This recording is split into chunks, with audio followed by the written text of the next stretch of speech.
Counsellor रहते हुए शेख रशीद साहब हमाली किया करते थे। तो मौलाना ने मुझको बहुत मारा। अल्लाह गवाह है, मेरे गुमान में भी नहीं था कि मैं 14 का असेंबली का चुनाव लड़ूंगा। आल अहमद साहब मेयर थे और मैं नीचे बैठा करता था, तो सीख रहा था मैं भी हाउस में बैठ। आप एक दिन के लिए प्रधानमंत्री बन जाएंगे तो सबसे पहले कौन सा काम करेंगे आप? सुबह से शाम तक मैं गैरेज में रहता था और रात में मैंने जेटी नाइट में एडमिशन लिया। साहब स्टेज पे बैठते थे, हम लोग चटाई बिछाना, जलसे की चटाई उठाना, एक दूसरे के खिलाफ इल्जाम तराशियां या एक दूसरे के खिलाफ बयानबाजी, ये इसमें से कौन सी चीज ज्यादा फायदा पहुंचाती है? घड़ी जो शेख रशीद साहब पहना करते थे, तो वो घड़ी उन्होंने 300 रुपये की गिरोह रख दिया था। आज तक ऐसा नहीं हुआ कि मैंने छुट्टी निकालकर मैं बहुत लंबे टूर पर गया, आज तक ऐसा नहीं हुआ। अगर आज भी आप मुझे बोलेंगे कि भाई ये पूरा मशीन उतारो और मशीन फिर वापस फिट करो, तो मैं कर लूँगा। और उसके बाद फिर सब भाइयों ने अपना जो कुछ ट्रक वगैरह थी सब बेच डाली। कभी ऐसा लगा कि यार गलती कर दिया मैंने सियासत में आकर? बोले भैया जल्दी डॉक्टर को फोन कर, चाचा को अटैक आया। तो वो सबसे अहम बात है कि कारपोरेशन का सिस्टम, कारपोरेशन के इंजीनियर बिल्कुल नाकारा बोलेंगे तो चलेगा। मेरे को छुट्टी रहती तो मैं होटल जाता था तो मुझको बोलते थे जाओ वो कारखाने में चाय पहुंचा के आ। मुझे तो ऐसा लगा कि आप बोलेंगे जो साले दल बदलो है ना उनके खिलाफ कानून लेके आया। लड्डू है, बूंदी है, तो ये तमाम ही चीज़ें मेरी वालदा, मेरे बसीर चाचा ये खुद मिलकर अपने हाथों से बनाते हैं। ये अब मेरी जिम्मेदारी है और मेरी मजबूरी भी है, और इसके लिए मैं दोबारा आज पॉलिटिक्स में खड़ा हूँ। तो हर पल शेख रशीद साहब की कमी महसूस होती है, हर पल। बचपन की वो कौन सी चीज जो आप सबसे ज्यादा मिस करते हो? क्रिकेट खेलना, लेकिन मैं जब तक मेयर था मैंने मेजोरिटी टूटने नहीं दिया। तो मैं शेख रशीद साहब की एक आदत देखता था, वो कभी टेंशन ही नहीं लेते थे। पसंदीदा फिल्म? 3 साल हो गए मैं थिएटर नहीं गया हूँ। अच्छा, फिल्म ही नहीं देखा हूँ। दरे गांव तक भी रोड बन रहे, शेख रशीद साहब ने अपने आखिरी बजट के अंदर वो फंड मंजूर किया है। एक एमएलए को क्या पावर है ये मैं बताऊंगा। अपने साहब और खलील दादा, ये दोनों में आपके आइडियल कौन थे? एमएलए अपनी जाति मुफाद के लिए मंत्री के दबाव में रहे 2-2.5 साल से। आसिफ साहब बहुत बहुत शुक्रिया हमारे शो कॉफ़ी विद खान में आने के लिए, और बहुत से लोगों की ख्वाहिश थी कि आसिफ साहब को बुलाया जाए आपके शो में। तो हम लोग शुरुआत करते हैं सर आपके बचपन के दिनों से, कि बचपन कैसा गुजरा और कैसे हालात थे उस दौरान में। सबसे पहले तो आप लोगों का, आपका बहुत बहुत शुक्रिया कि आपने उस लायक समझा मुझे और आपके स्टूडियो में बुलाया मेरा इंटरव्यू कर। जिस वक्त मैंने होश संभाला तो शेख रशीद साहब काउंसिलर थे हजार खोली से, और मुझको याद है कि मैं भाइयों में बड़ा हूँ, तो शेख रशीद साहब की ज़िंदगी पूरी मैंने देखा। तो काउंसिलर रहते हुए शेख रशीद साहब हमाली किया करते थे, ये मैंने मेरी आंखों से देखा है। मैं पहले म्युनिसिपल प्राइमरी स्कूल के अंदर पहली जमात में गया। अच्छा।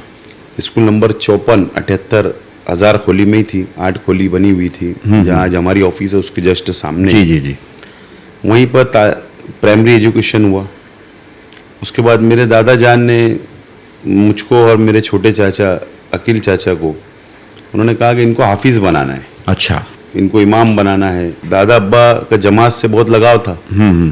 तो फिर मुझे मोहम्मदिया में, मेरे चाचा को और मुझको मोहम्मदिया मदरसे में, जो खुदवाई रोड पर मोहम्मदिया मदरसा है, जी जी जी, वहाँ पर एडमिशन करवा दिया गया। स्कूल से निकाल लिया गया। तो स्कूल कहाँ तक पढ़े थे, मतलब कितनी जमात? स्कूल में 4th जमात तक वहाँ पढ़ा। अच्छा। उसके बाद निकाल लिया गया और वहाँ पे एडमिशन किया। फिर रोजाना घर से हम लोग वहाँ जाया करते थे मदरसा। हमने वहाँ पर भी मैं 3-4 साल मदरसा की तालीम हासिल की, अरबी।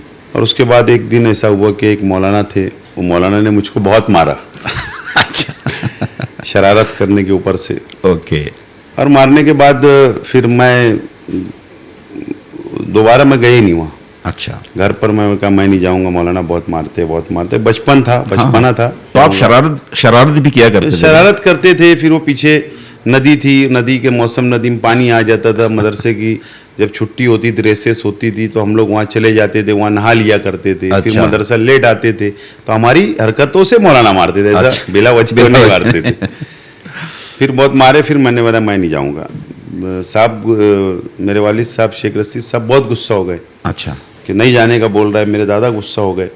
लेकिन मेरी जो दादी जान थे मुझको बहुत प्यार करते थे। मेरे लिए मेरे वालिद साहब को डांटते थे, यहाँ पर घर में डांटते थे, उसको कुछ बोलना नहीं वगैरह वगैरह। अम्मी का क्या रुझान था इस मामले में? बड़े लोग घर के बोलते थे, मेरी अच्छा, अम्मी वो नहीं हुई बात। वो ज्यादा इंटरफेयर नहीं किया करते। Okay okay. बचपन तो ऐसा है कि मुझे क्रिकेट का भी शौक था। अच्छा। यही हमारे बड़े घर के सामने जाए अरकम मस्जिद है, हाँ। वहाँ पर काला खेत बोला करते थे, ये बर्फ गिरने वाला ग्राउंड बोलते थे। वहाँ पर क्रिकेट बहुत खेलते थे। तो बचपन में क्रिकेट भी बहुत खेला। कांग्रेस की घास आती थी, वो घास उखाड़ कर वो तितली वगैरह मारने गया, दिन भर घूमना। अच्छा। उसके बाद वो इट्टी डंडो खेलने का शौक था। और हमारे ख़ानदान में काफ़ी लोगों को क्रिकेट का शौक है। मुझे याद है कि बशीर चाचा को भी मैंने क्रिकेट खेलते हुए देखा, खलील दादा को भी क्रिकेट खेलते हुए देखा, जलील दादा को भी क्रिकेट खेलते हुए देखा, अकील चचा को भी क्रिकेट खेलते हुए देखा। मेरे तमाम ही भाई हम सब क्रिकेट खेलते थे। क्रिकेट का हमको एक शौक बहुत था। अच्छा। तो मैंने क्रिकेट खेला, मैच वैच बहुत खेला। उसके बाद गलियों के अंदर फिर बच्चों के साथ हमारे जो दोस्त थे बचपन के, आज भी मेरी उनसे दोस्ती बरकरार है। अच्छा। आज भी मैं दोस्ती भूलता नहीं हूँ। वो कोई रूम चलाता है, कोई छोटा मोटा धंधा व्यापार करता है, कोई ड्राइवरिंग करता है, कुछ लोग लेकिन आज भी वैसे ही दोस्त हैं। लेकिन आज भी जब हमारी मुलाकात होती है तो बिल्कुल ये ओदा रुतबा ये सब हटा के हम लोग मिलते हैं और हम हंसी मजाक करते हैं। Very good.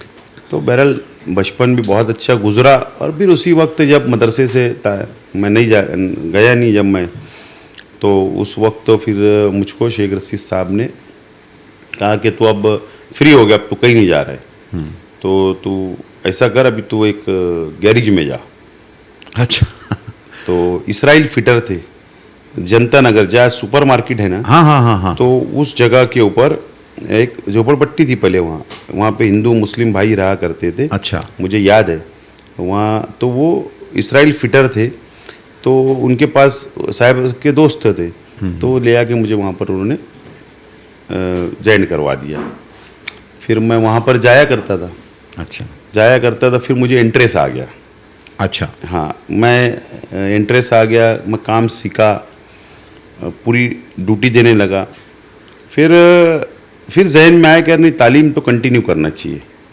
फिर मैंने पार्ट टाइम, मैंने सुबह से शाम तक मैं गैरेज में रहता था और रात में मैंने जेटी नाइट में एडमिशन लिया। अच्छा। Okay okay. हाई स्कूल के लिए। फिर मैं वहाँ पर 7वीं पास करना ज़रूरी था मुझको। अच्छा। यानी प्राइमरी एजुकेशन कंप्लीट होना था, तो मैं आयशा नगर स्कूल के अंदर फिर बाहर से एग्ज़ाम दिया। अच्छा। अनीस सर थे हमारे, आज वो मुल्लावाड़े में रहते हैं, तो वो मुझको मेरे क्लास टीचर थे। और जब मैं प्राइमरी एजुकेशन हज़ार खुली में रह रहा था, उस वक्त तो सुगरा आपा जान थे हमारे, जो अब्बास साहब जो है उनकी वाइफ थे, इंतकाल हो गए। बहुत सख्त थे। अच्छा। लेकिन प्यार भी बहुत करते थे। वो बेसिक तालीम जो है वो सुगरा आपा जान ने दिए, उसके बाद फिर अनीस सर ने दिए। फिर मैं जेटी नाइट गया, फिर वहाँ पर मैंने पास किया। फिर वहाँ से निकल के फिर मैंने यशवंतराव चौहान का फिर मैंने एग्ज़ाम देकर 12वीं पास किया। अच्छा। हाँ, लेकिन एजुकेशन के ऊपर इंटरेस्ट रहा और आज भी इंटरेस्ट है। माशाल्लाह। फिर गैरेज लाइन के अंदर फिर मैं पार्ट में काम करता रहा, गैरेज का कंप्लीट काम सीखने लगा। और सीखते सीखते फिर शेख रशीद साहब सदर बल्दिया बन गए। ओके। तो सदर बल्दिया जब बन गए तो फिर सियासत में मेरा इंटरेस्ट थोड़ा सी टर्न हुआ। साहब फिर तहरीक चलाने लगे, जन जागरण बनाए, उसके बाद पावर हाउस की तहरीक चलाए, फिर अलग अलग तहरीकों में देखता रहा। और उसमें शामिल भी होते रहे आप? उसमें शामिल होने लगा। Okay okay. तो शामिल होने के लिए फिर मेरा इंटरेस्ट उसमें बढ़ने लगा। तो फिर मैं थोड़ा सी गैरेज लाइन का फिर मैंने काम को ब्रेक किया और फिर मैं डायरेक्ट पूरा पॉलिटिक्स में आया। और फिर मैं एक वर्कर की हैसियत से, कार्यकर्ता जैसा रहा करते थे। हाँ। साहब स्टेज पे बैठते थे, हम लोग चटाई बिछाना, जलसे की चटाई उठाना, अच्छा, चटाई लाना, सारी जिम्मेदारी बिछाना, सबको बैठाना। तो इस तरीके से फिर मैं धीरे धीरे फिर मैं आगे बढ़ा हूँ। अच्छा। तो ये मेरा एक सफ़र पॉलिटिक्स तक यहाँ तक था। अपने साहब जब इसमें नहीं थे, मतलब शुरुआती दौर था उनका, तो बचपन में आप जब पढ़ाई करते थे स्कूल में, तो एक सपना रहा होगा ना कि ये बड़ा हो के मुझे ये बनना है, कुछ ऐसा सोचा था कभी आपने?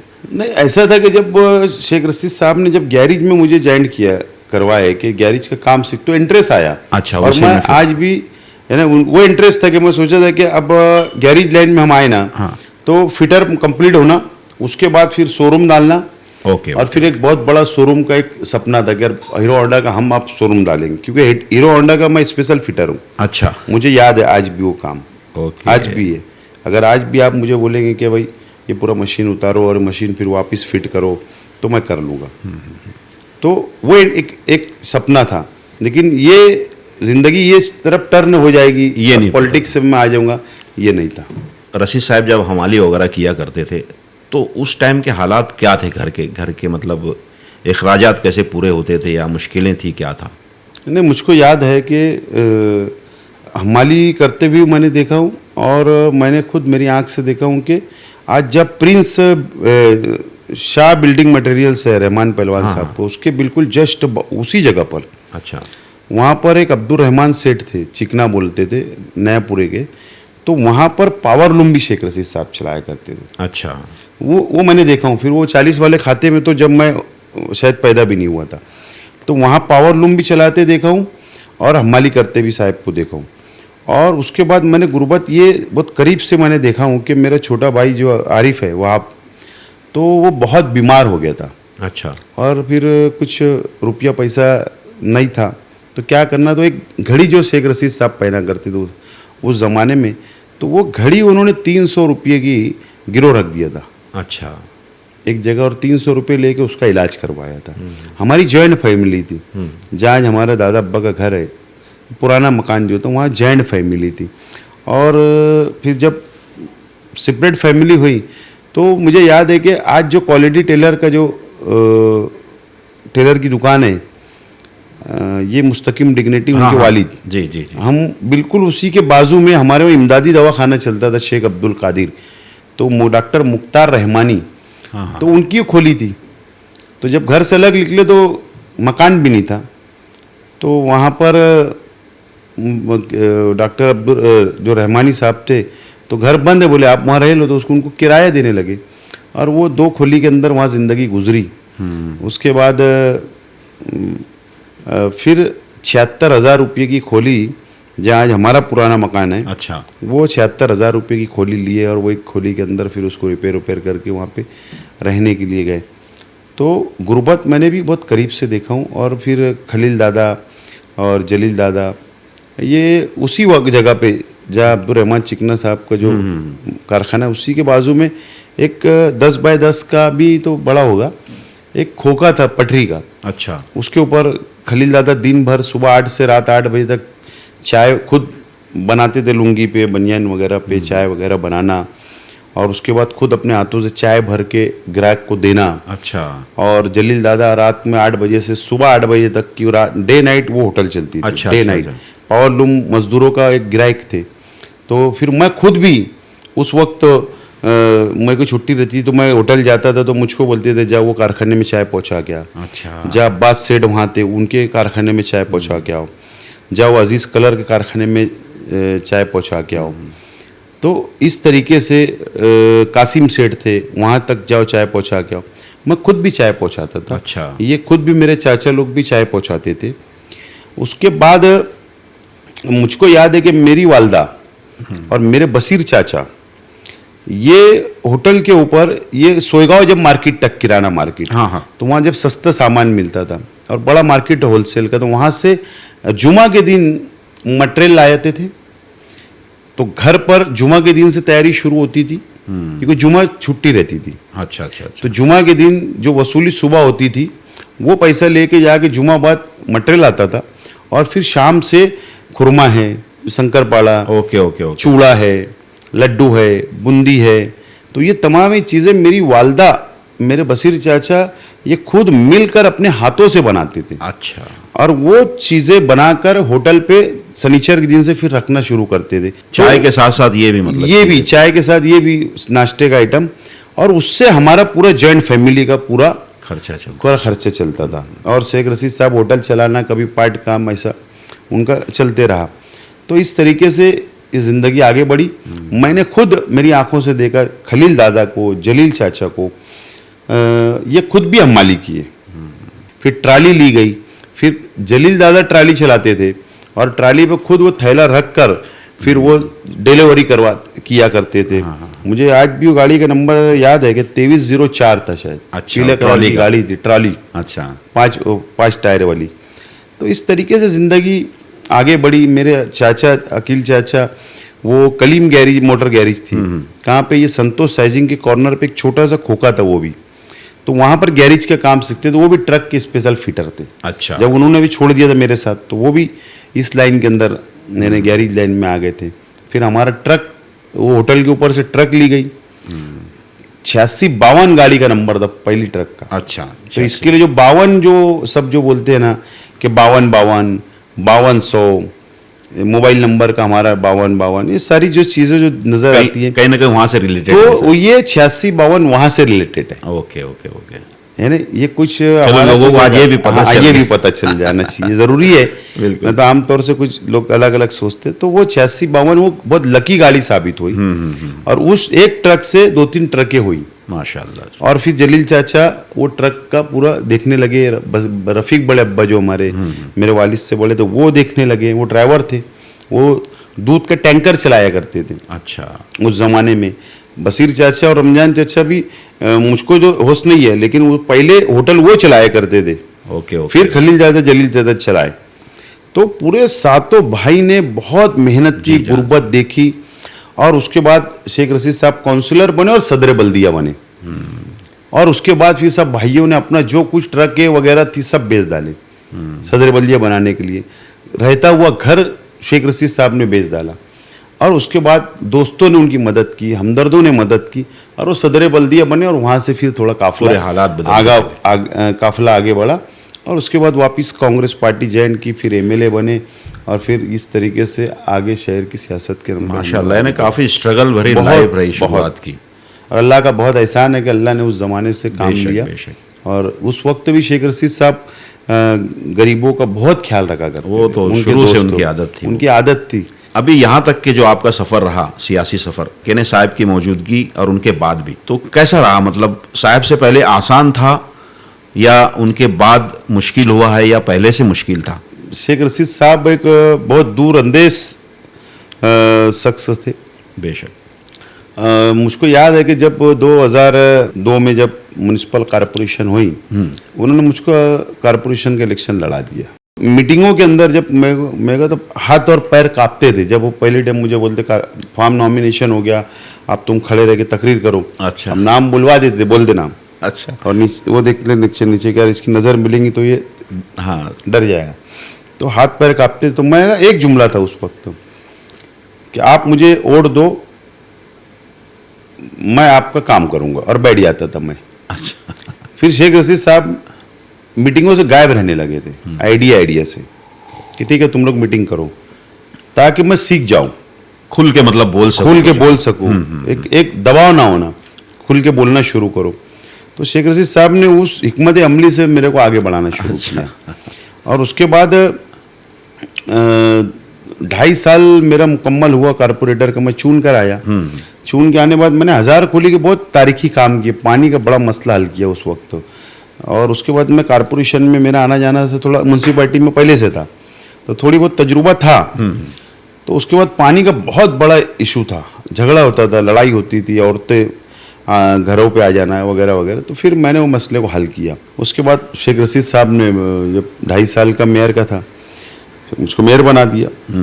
तो सब लोग बोलते थे बच्चा है कहाँ से ये संभाल पाएगा मेयर की चेयर वगैरह। तब शेख रशीद साहब ने जब एक ठान लेते थे तो वो पूरा बिल्कुल कर गुजरते थे। और फिर शेख रशीद साहब ने पूरी हिकमत अमली से तोड़ जोड़ कर मुझको मेयर बनाया। उस वक्त तो मुझे 52 वोट मिली थी। अच्छा। और मैं मेयर की कुर्सी पे बैठा। मैं नाम नहीं लूँगा, ये सियासी मंच नहीं है, क्योंकि मैं निहाल अहमद साहब मेयर थे और मैं नीचे बैठा करता था, तो सीख रहा था मैं भी हाउस में बैठकर। जब मैं मेयर की चेयर पे बैठा तो बहुत घात सियासी लोग हाउस में थे। हाँ।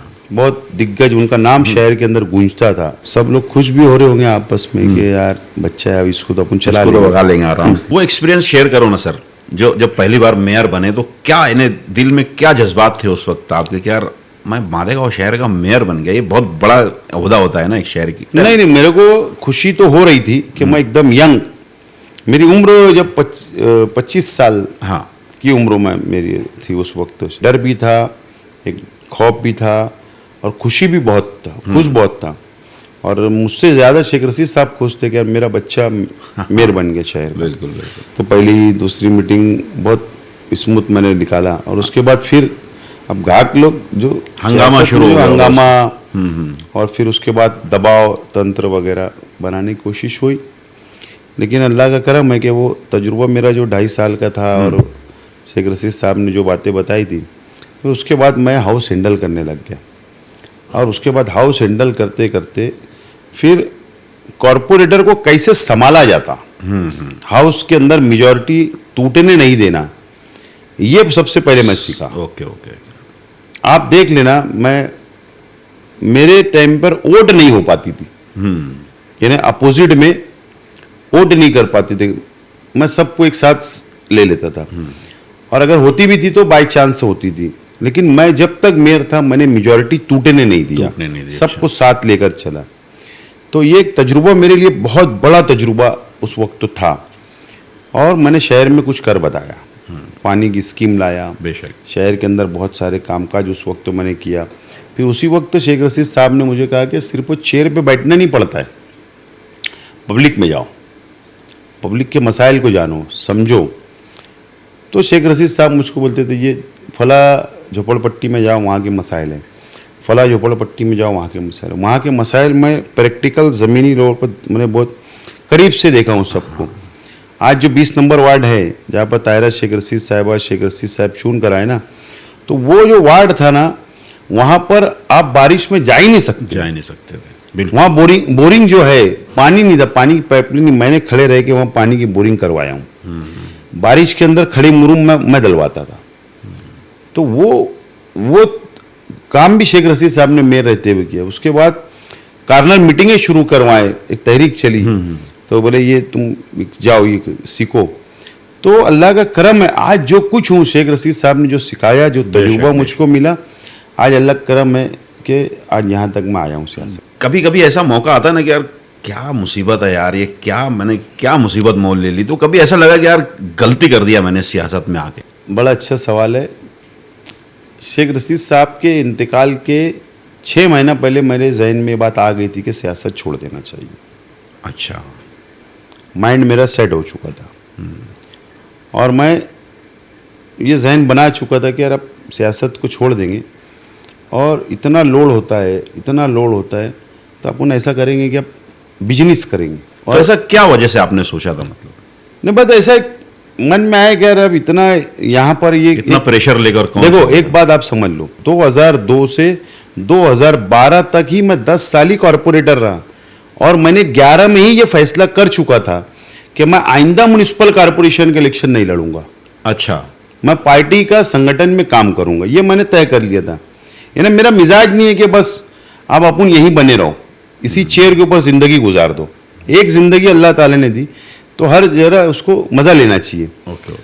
और मैं नहीं लड़ा 12 में, सब लोगों के अनुमान थे, सियासी लोग के इन एक ऑप्शन में आएगा।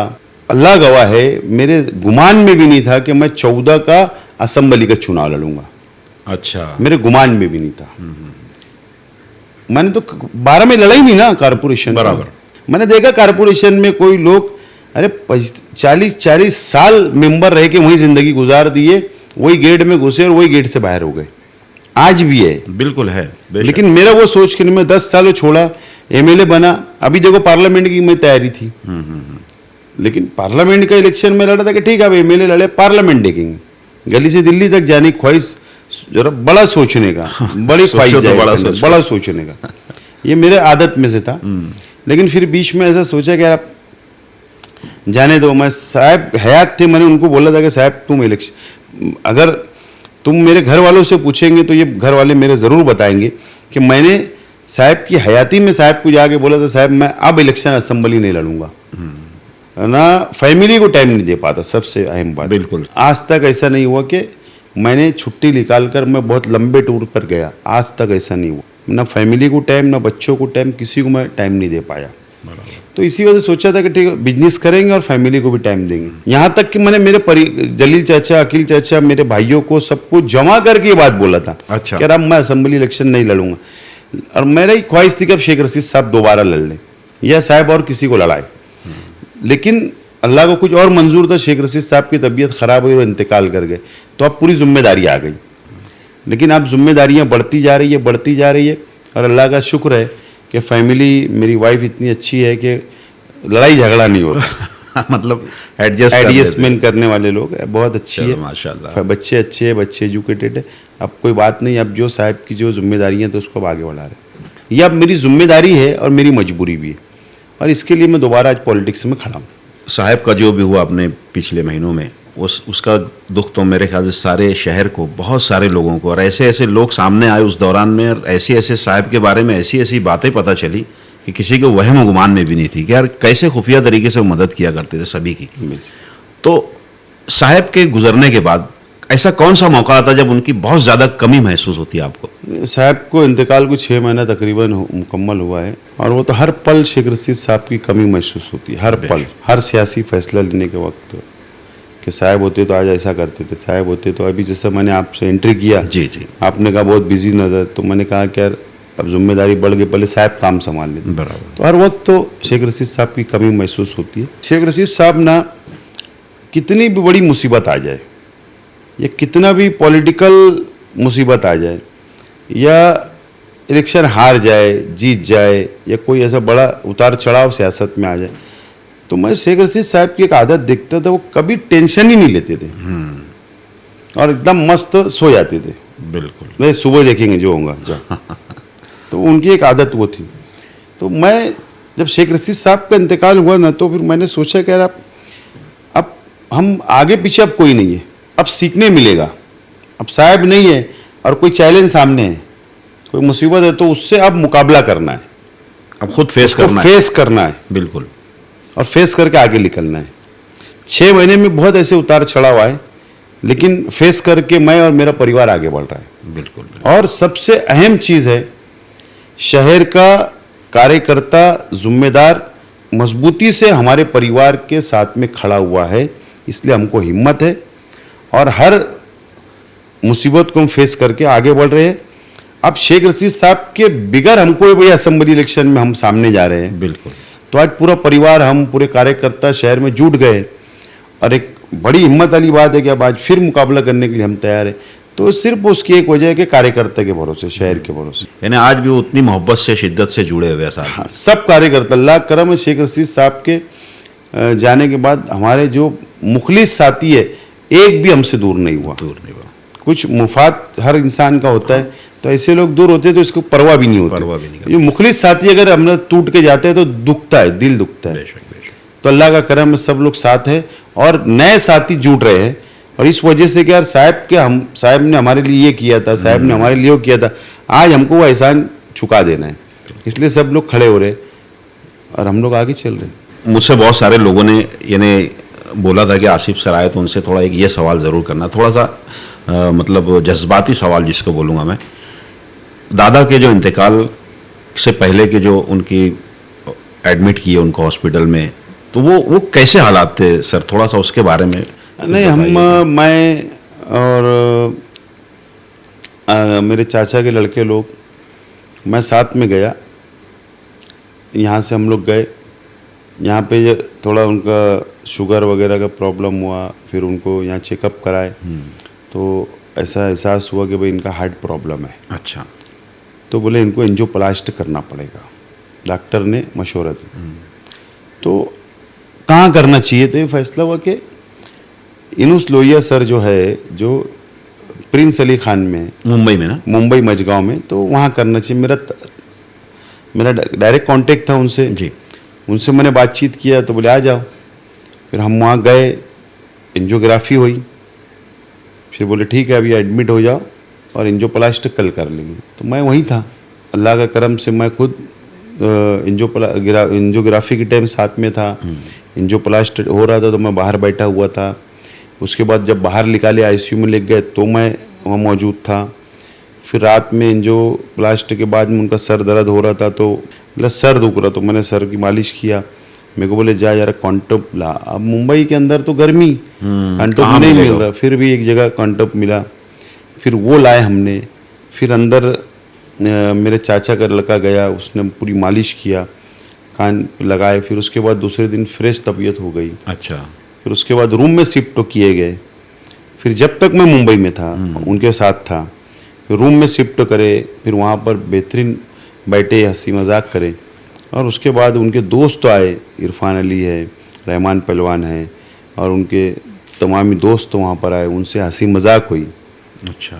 और उसके बाद उनका एक जुमला था, जब दोस्तों ने पूछा उनसे कि कैसी तबीयत है, कौन सा स्टैंड डाले, कितने लाख का है, कितने का है, तो बोले यार 5 लाख वाला डाला, लेकिन अगर मौत लिखी है तो ये 5 लाख के 5 करोड़ का भी डालेंगे तो बोले कुछ नहीं होने वाला।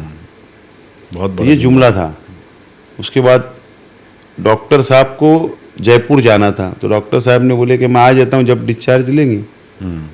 तो बोले डॉक्टर साहब आप भी जा रहे हो, यहाँ मैं भी सिर्फ रूम में आराम करना है, ट्रीटमेंट तो पूरा कंप्लीट हो गया, तो मैं मुंबई छोड़ के नहीं जाऊँगा, 2-3 दिन यहाँ आराम करूँगा और आप आ जाओ, उसके बाद मैं चला जाऊँगा। तो सब बात फाइनल हो गई। मुझको, मैं खुद गया अच्छा। होटल बलवास, मैं खुद रूम बुक किया, क्या 3-4 दिन के लिए, बड़ा रूम वगैरह सब, अच्छी फैसिलिटी वगैरह, रूम डिस्चार्ज लिए, रूम में लाए, रूम में रहे। मैंने बोला कि मैं जाता हूँ अब शहर में, अब तुम आराम करो, अब सब कंप्लीट हो गया। मैं आ गया। मेरे आने के बाद में जुमरात को मैं रात में आया, मैंने जुमा पढ़ा दूसरे दिन यहाँ, जुमा पढ़ के मैं अव्वल टाइम का जुमा पढ़ता हूँ हमेशा, मेरी आदत है बहुत शुरू से।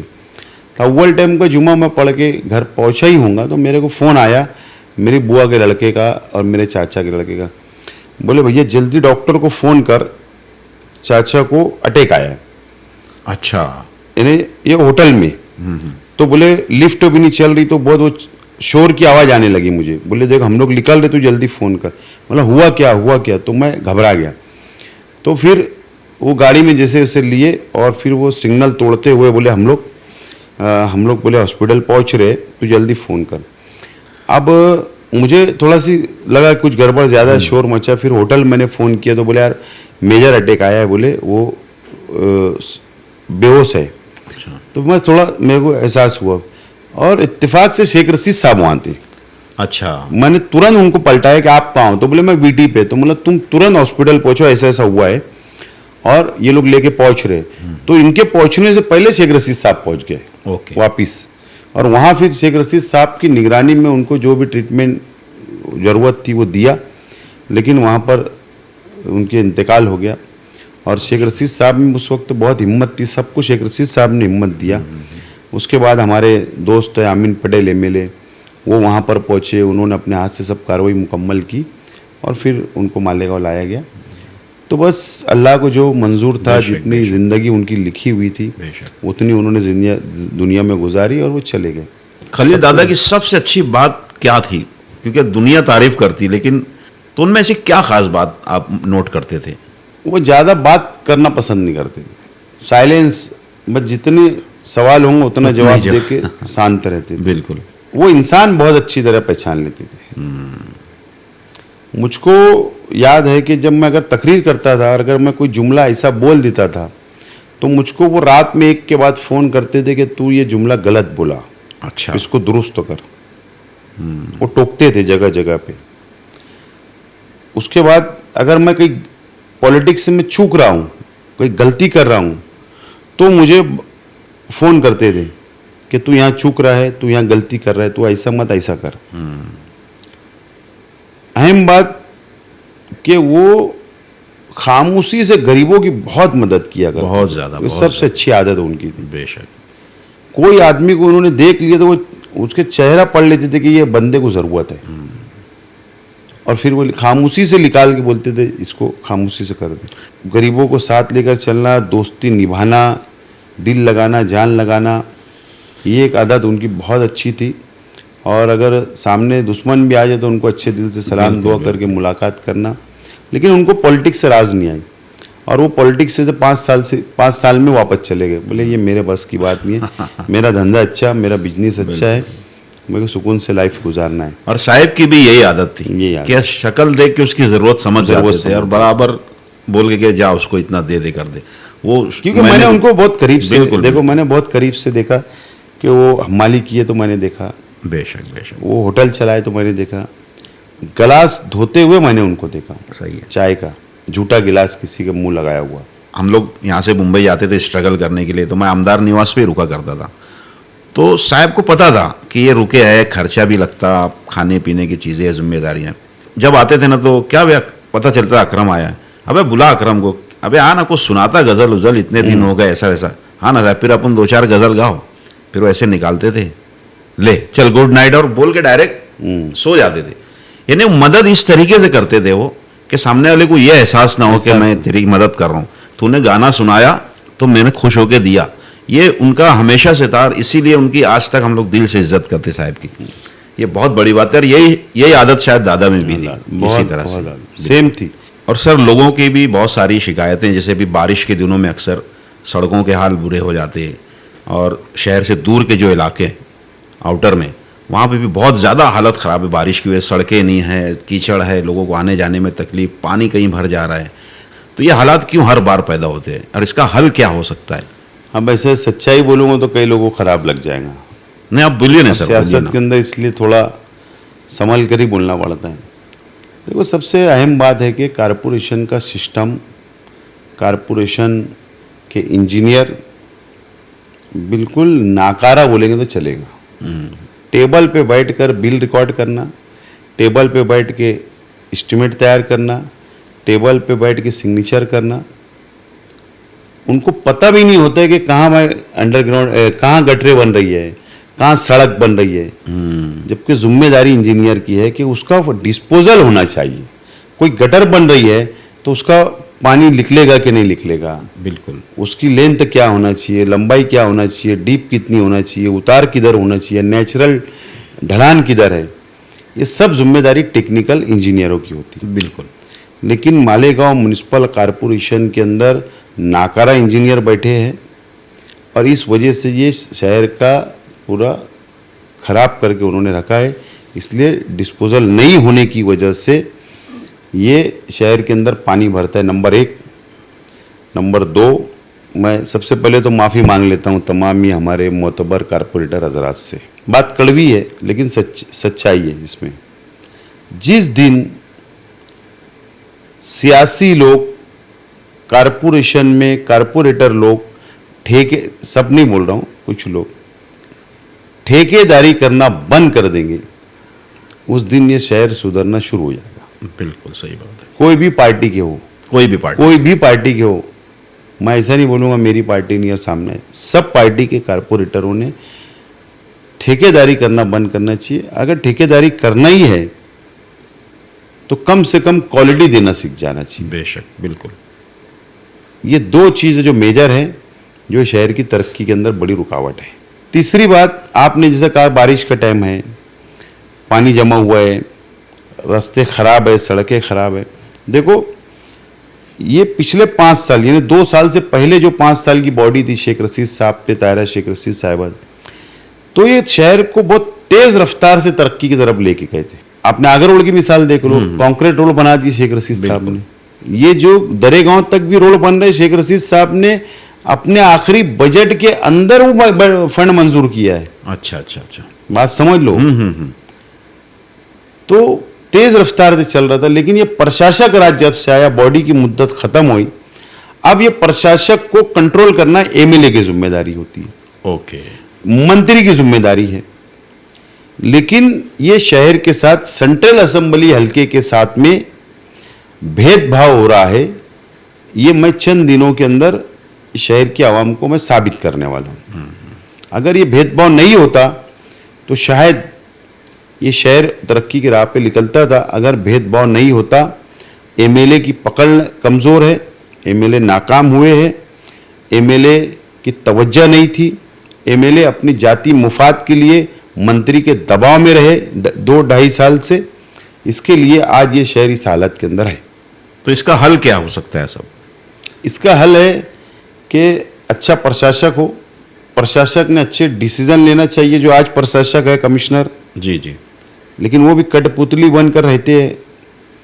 ये सिफारिश पे आए हुए लोग होते हैं, मंत्री की सिफारिश पे आके बैठ जाते, तो जितना मंत्री बोलेगा उतना करते।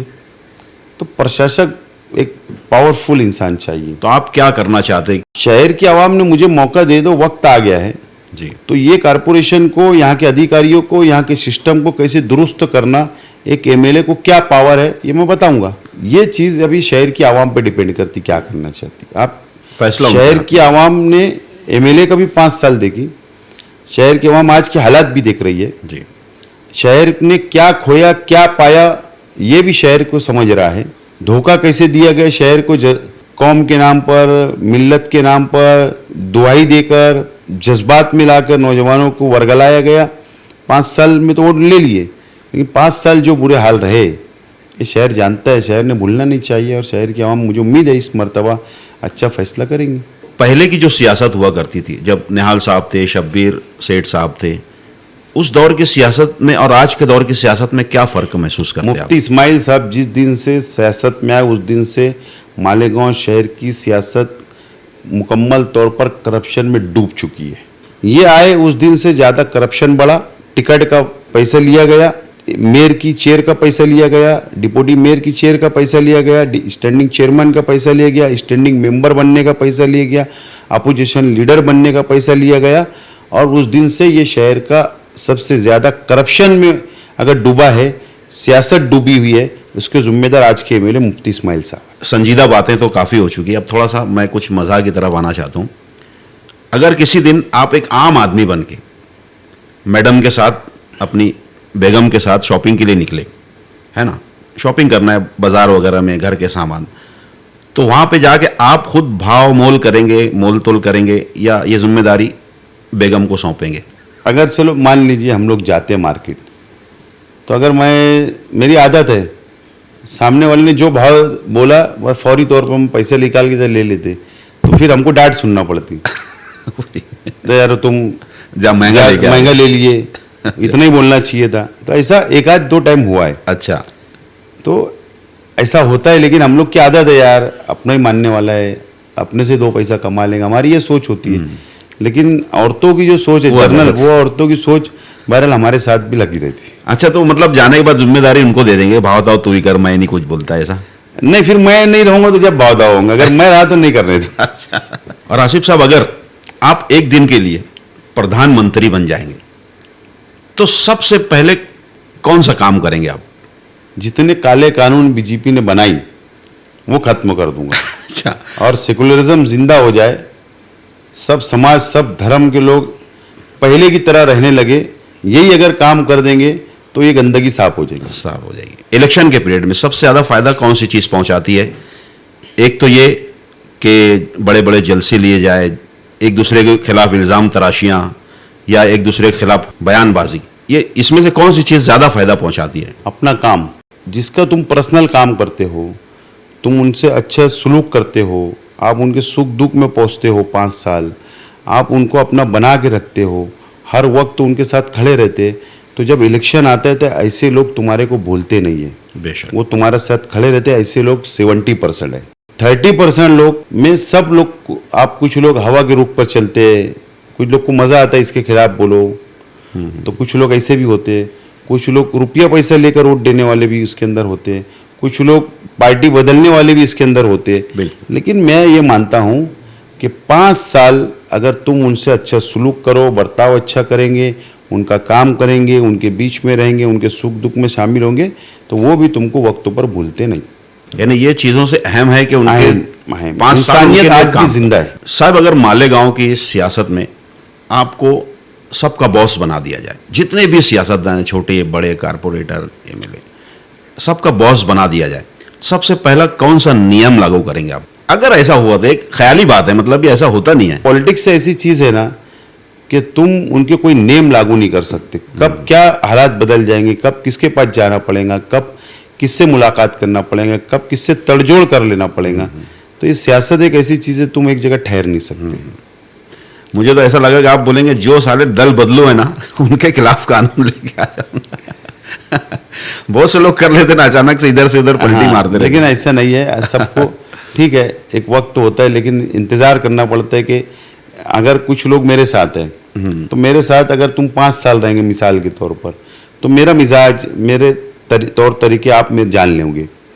लेकिन कभी कभी ऐसा होता है ना कि आपका अगर मूड नहीं हुआ, क्या नहीं, आप नहीं रहना है, मिसाल के तौर पर आप दूसरे लीडर के पास जाना है, तो तो मेरी ये सोच है कि तुमको उनके पास जाने के लिए मौका देना चाहिए, बिल्कुल। जब तक आप फर्क महसूस नहीं करोगे। हाँ बेशक, जब तक तजुर्बा नहीं होगा तो कैसे? तजुर्बा तुमको मिलना चाहिए। और मेरा ये आदत है कि कोई जा रहे ना उसको रोको मत, उसको जाने दो।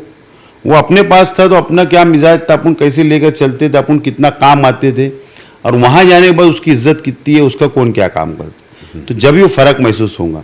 और तो तुम बोलेंगे जबरदस्ती मेरे पास तू पड़े ही रहे, जबरदस्ती तू मेरे साथ रहे, तो वो तुम्हारे साथ तो रहेगा लेकिन दिल से नहीं रहेगा। दिल से नहीं रहेगा। फेवरेट डिश कौन सी है आपकी? सबसे सादा सिंपल खाना बोले तो खिचड़ी है। अगर कीमा मिल जाए, अच्छा, कीमा बोले सूखा फ्राई, तो वो सबसे अच्छी डिश। पसंदीदा फिल्म? 3 साल हो गए मैं थिएटर नहीं गया हूँ, अच्छा, फिल्म ही नहीं देखा हूँ। सबसे बेस्ट फ्रेंड आपका कौन सा है? चाहे वो आपकी सियासी जिंदगी से ताल्लुक रखता हो या बचपन का दोस्त हो, जो सियासत में भी नहीं है लेकिन वो एक दोस्त है आपका। नहीं, ऐसे तो सबसे बेस्ट 2-3 दोस्त तो है मेरे। ओके। जो एक ड्राइवर है, अच्छा, जो आमीन अंसारी नाम है उसका, मेरे साथ स्कूल पढ़ा हुआ है। एक अभी शफीक भाई है मेरे साथ आए हुए, अच्छा, शफीक भनिया बोलते, वो भी अच्छे दोस्त हो। एक नवीद खतीब है। ऐसे दोस्त 2-3 दोस्त हैं मतलब और खास। बाकी सभी दोस्त तो मेरे खास है, लेकिन आमतौर पर इन लोगों के साथ जब सफ़र करता हूँ या हम लोग बैठते हैं तो मेरी पर्सनल लाइफ की बात मैं अलग शेयर फील करता होता है हूँ, थोड़ा उनके साथ। पॉलिटिक्स की भी बात उनसे शेयर होती है, या कोई बिजनेस की भी बात हम लोग शेयर करते हैं। और मुझे इतना गारंटी उनके ऊपर होती है कि ये मेरी कॉन्फिडेंशियल बात बाहर नहीं बोलेंगे, और वो नहीं बोलते। बिल्कुल। तो इसके लिए उनके ऊपर भरोसा और विश्वास रहता है।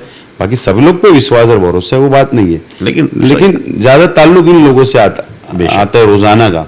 अगर अकेले रहते आप साहब, कोई नहीं आपके आसपास, तो तन्हाई में ऐसा कौन सा गाना है जो गुनगुनाते आप? नहीं, मैं गाना गुनगुनाता तो नहीं, लेकिन मैं इंडियन आइडल जो अभी जो चलता है टीवी शो, तो उसके ऊपर जो बच्चे गाते हैं, तो वो बच्चे हैं, तो उन लोगों का गाना सुनना पसंद करता हूँ मैं। गुनगुनाते नहीं? गुनगुनाता नहीं हूँ मैं, यूट्यूब के ऊपर उनके गाना पूरा सुनता हूँ, जो अच्छा गाना होता है। बचपन की वो कौन सी चीज जो आप सबसे ज्यादा मिस करते हो? क्रिकेट खेलना आज भी। अच्छा, वो बहुत मिस करता हूँ दोस्तों के साथ में। हाँ भाई, आज भी अगर मौका मिले, 4-5 दिन छुट्टी मिल जाए, और क्या करना चाहिए, तो दोस्त तो होना, क्रिकेट खेलना, और उसको क्रिकेट खेलने का और उनके साथ एंजॉय करने का, स्विमिंग पूल के अंदर नहाने का, उनके साथ पार्टी वगैरह करने का। नदी पे जाते थे? खाना बनाने का था। गिरना नदी पे जाते थे, नहाने, पानी वानी आता था? हाँ, नहीं उस वक्त तो मौसम नदी भी बहुत अच्छी चलती थी। हाँ, वो टाइम पानी काफी रहता था। अभी तो बारिश के मौसम में आता ना, तो उस वक्त तो काफी रहता था। तो मौसम में ज्यादा हम लोग जाते थे, और वहाँ पर वो बोलते थे खड़ा गलास वगैरह बोलते थे। हाँ। वहाँ से छलांग लगाना, लेकिन तैरना नहीं सीख पाया, लेकिन बस उतना जो भी था उस वक्त तो। और जिंदगी की सबसे बड़ी ख्वाहिश क्या है आपकी? सबसे बड़ी ख्वाहिश है पार्लियामेंट में बैठने की, सियासी तौर पर। ओके। और खिदमत करने की, कौम के लिए, मुल्क के लिए, गरीबों के लिए आवाज़ उठाना, मसाइल पे आवाज़ उठाना, ये मेरी सबसे बड़ी ख्वाहिश है। नशे के ताल्लुक से भी बहुत से नौजवान एकदम बहुत ज़्यादा आदी होते जा रहे हैं, तो इसके बारे में सर नौजवानों को क्या मैसेज देना चाहेंगे आप? नौजवानों ने इतना शौक पाल लिया है, मोबाइल का शौक बोलो, 1.5 लाख का मोबाइल होना, कपड़ा महंगे से महंगा होना, ड्रेसिंग होना, 2 व्हीलर महंगी होना, 4 व्हीलर होना, एक लग्जरीज लाइफ जीने का शौक पैदा हो गया। चाहे वो मिडिल क्लास का हो, चाहे कोई भी फैमिली से ताल्लुक़ रखना है। तो अब वो पैसा रुपया जब ख़त्म हो जाता है, तो ख्वाहिश तो नहीं ख़त्म होती, वो लाइफ स्टाइल ख़त्म नहीं कर पाते, तो फिर वो इस गलत रास्ते पे जाते हैं। और जब गलत रास्ते पे जाते हैं तो फिर वो शौक बढ़ाते हैं, फिर वो 2 नंबर के धंधे में इन्वॉल्व होते हैं, फिर वो यहाँ तक के मजबूरी में चोरी करने पे आमादा हो जाते हैं, फ्रॉड करने के ऊपर आमादा हो जाते हैं। तो ये लिंक पूरी जुड़ती जाती है, और आदमी उसके अंदर फंसते चले जाते हैं नौजवान। तो नौजवानों से मेरी अपील है कि सबसे पहले अपने वालिदैन का कहना मानिए, अपनी सेहत का ख्याल रखें, नशे से दूर रहे, कोई नशा करते तो उससे दूर रहे, और अपनी लाइफ स्टाइल जितना अपने माँ बाप के पास, अपने पास जितना रुपया पैसा है, उस हिसाब से ही लाइफ स्टाइल अपना बना के रखिए, उससे एडवांस से मत जाइए। ये मुंबई बोलो, ठाणा बोलो, नासिक बोलो, ये मुल्क में, महाराष्ट्र में, हर शहर के अंदर ये बुराई फैल चुकी है। महाराष्ट्र हुकूमत को सख्त कानून बनना चाहिए कि बेचने वाले पर भी सख्ती हो, सख्त कानून हो, और नशा करने वालों के ऊपर भी सख्ती होना चाहिए। आमतौर पर कानून के अंदर बेचने वालों पे तो सख्ती है, लेकिन नशा करने वालों पे कोई सख्ती नहीं है। बेशक। तो उनके ऊपर भी अगर सख्ती और इधर भी सख्ती करेंगे, कड़क कानून बनाएंगे, तो मैं समझता हूँ कि बहुत हद तक ही कंट्रोल हो सकता है। अच्छा, तो ऐसे नौजवान जो ज़िंदगी में कुछ बनना चाहते हैं, कुछ करना चाहते हैं, भले हालात उनके अपोज हों, तो ऐसे नौजवानों को क्या मशवरा देना चाहेंगे आप? नहीं, सबसे पहले तो मायूस नहीं होना जिंदगी से, मेहनत करते रहना, अल्लाह से मांगते रहना, एक दिन तुमको मंजिल जरूर मिलेगी। अल्लाह की ज़ात से मायूस अल्लाह नहीं। की जात से मायूस नहीं होने का, एक दिन मंजिल जरूर मिलेंगी, जरूर मिलेंगी। हम ये जमहूरी मुल्कों में रहते हैं, हमारा हर काम, हमारा ताल्लुक सरकार से कनेक्ट है। तो सियासी फैसला लेना जिस दिन नौजवानों ने सीख गए, अच्छा, तो आधी फैसिलिटी तो गवर्नमेंट से अपना नुमाइंदा ला कर दे सकता है आपको। तो सियासी फैसला लेने वाले नौजवान बन जाए, जज्बाती नहीं, सियासी बेदारी ज़रूरी है। सियासी बेदारी, सियासी फैसला कि ये शख्स अपने लिए फ्यूचर के अंदर काम का बंदा है। तो सर, आपके मैनिफेस्टो में अभी आगे शहर के लिए क्या क्या प्लान आपने किया है अभी? मैं अभी जरा शहर के अंदर अलग अलग वार्डों में घूम रहा हूँ और आवाम के मसाइल क्या है वो जान रहा हूँ। Okay okay. कारोबारी हालात के ऊपर डिस्कस करूँ, एजुकेशन की लाइन के ऊपर डिस्कस करूँ, उनको क्या ज़रूरत है, बुनकरों को क्या ज़रूरत है, मजदूरों को क्या ज़रूरत है, धंधा व्यापार करने वालों को क्या, मजदूर प्लाट लाइन के लोगों को, ज़मीन का व्यापार करने वालों को क्या ज़रूरत है, क्या तकालीफ आ रही है, या सरकारी दरबारी गरीबों को क्या परेशानी हो रही है, राशन कार्ड, ये तमाम चीज़ें का मैं जायज़ा ले रहा हूँ।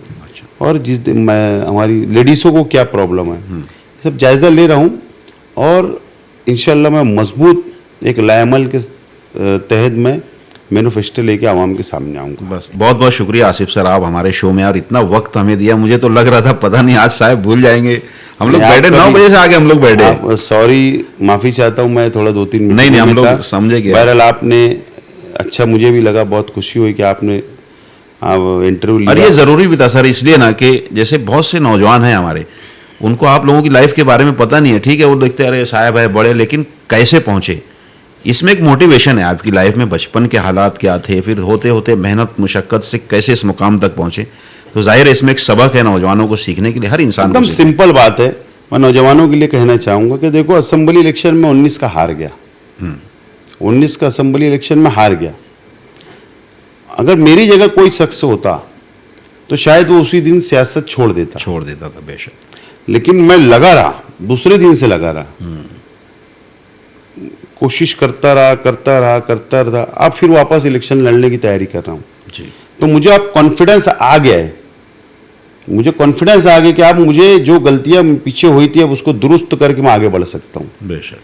तो नौजवानों ने भी, चाहे वो कोई भी लाइन के हो, बिजनेस हो, एजुकेशन हासिल करना हो, आला तालीम हासिल करना हो, धंधा व्यापार करना हो, तो ये तमाम ही लोगों ने पिछली गलतियों को दुरुस्त करते हुए और कॉन्फिडेंस के साथ आगे बढ़ना चाहिए। मैंने कहा ना कि मंजिल हमारा इंतज़ार कर रही है, हम वहाँ पहुँच सकते हैं इंशाल्लाह। तो नौजवानों को ये मेरा मशवरा है। अपने साहब और खलील दादा, ये दोनों में आपके आइडियल कौन थे? मतलब शेख रशीद साहब मेरे वालिद थे जी, और खलील दादा मेरे आइडियल थे। अच्छा अच्छा। खलील दादा आइडियल इसके लिए कि नौजवानों की वो पसंद थे। बेशक। मुझे याद है कि एक अखबार, एक शहर का एक डेली अखबार निकलता है, तो उसका रेट 1 रुपया में अखबार वो बेचा करता था। लेकिन जब उनको 2 रुपया अखबार करना था तो शहर का उन्होंने जायजा लिया कि पहली टाइम में डेयरिंग कर रहा हूं, रेट बढ़ा रहा हूं डबल।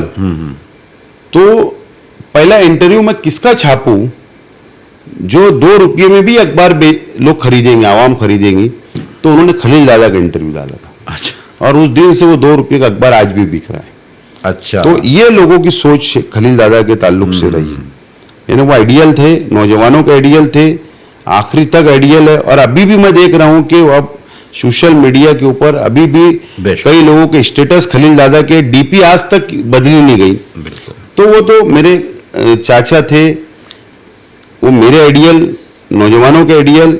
और शेख रशीद साहब मेरे वालिद थे, उनकी सरपरस्ती हमारे लिए हमेशा रही।